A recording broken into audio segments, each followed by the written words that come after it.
আজকে আমাদের আলটিমেটা হসপিটালে 3 বাবু হয়েছে মাশাআল্লাহ। বাবুর বাবা হচ্ছে দেশের বাইরে থাকে। কোন দেশে থাকে? হ্যাঁ, ইরাক। ইরাকে থাকে। 2 বাবু, 2 মেয়ে বাবু। এটা হচ্ছে বড় বাবু না, 2.5 কেজি।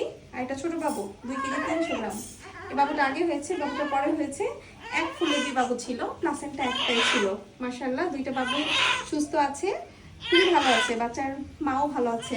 আর এই মাত্র এই বাবুটা হলো, এই বাবুর ওজন হচ্ছে 2 কেজি 400 গ্রাম। এটাও মেয়ে বাবু। বাবুর বাবা দূরে আছে, জব করে, এখনো এসে পৌঁছাতে পারেনি।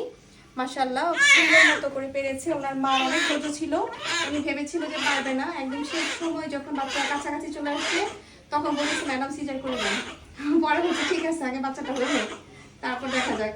তারপর বাচ্চা হয়ে গেছে আলহামদুলিল্লাহ। এখন তো অনেক খুশি, বলছে হ্যাঁ ম্যাডাম পেরেছি, আমি ভাবিনি যে পারবো। আসলে কি শেষ সময় দেখা যায় যে পেশেন্ট যদি একটু ধৈর্য ধরে তাহলে কিন্তু নর্মাল ডেলিভারি হয়ে যায়, কিন্তু একটু ধৈর্য থাকতে হবে। ধৈর্য ছাড়া নর্মাল ডেলিভারি হয় না। দেখেন কি সুন্দর অ্যাক্টিভ, বাচ্চা কান্না করছে, মাত্র হয়েছে, এই জন্য একটু অক্সিজেন দেওয়া হয়েছে আর একটু আলোতে রাখা হয়েছে। বাচ্চা অনেক সময় দেখা যায় টেম্পারেচার কমে যায়, সেক্ষেত্রে একটু লাইটের নিচে রাখলে ভালো হয়। তো যাই হোক, সবাইকেই বলবো যে নর্মাল ডেলিভারির জন্য অবশ্যই রেডি করতে হবে।